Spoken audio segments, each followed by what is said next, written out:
പക്ഷെ റുക്കുവിലേക്ക് പോകുന്ന സമയത്ത്, റുക്കുവിലേക്ക് കുനിയുന്ന സമയത്തായിരിക്കണം അല്ലാഹു അക്ബർ എന്ന് പറയേണ്ടത്.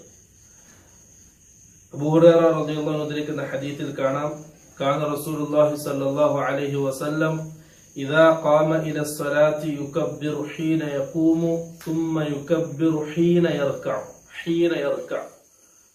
സല്ലല്ലാഹു അലൈഹി വസല്ലം റുക്കൂഇ ചെയ്യുന്ന സമയത്ത്, അഥവാ റുക്കൂഇലേക്ക് കുനിയുന്ന സമയത്താണ് അല്ലാഹു അക്ബർ എന്ന് പറയുന്നത്.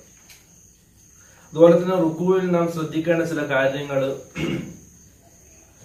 ആയിഷ റളിയല്ലാഹു അൻഹ ഉദ്ധരിക്കുന്ന ഹദീസിൽ കാണാം, വകാന ഇദാ റകഅ സല്ലല്ലാഹു അലൈഹി വസല്ലം റുക്കൂഉ ചെയ്താൽ ലം യശ്ഖസ് റഅസഹു വലം യുസവ്വിബുഹു. റസൂൽ സല്ലല്ലാഹു അലൈഹി വസല്ലം തല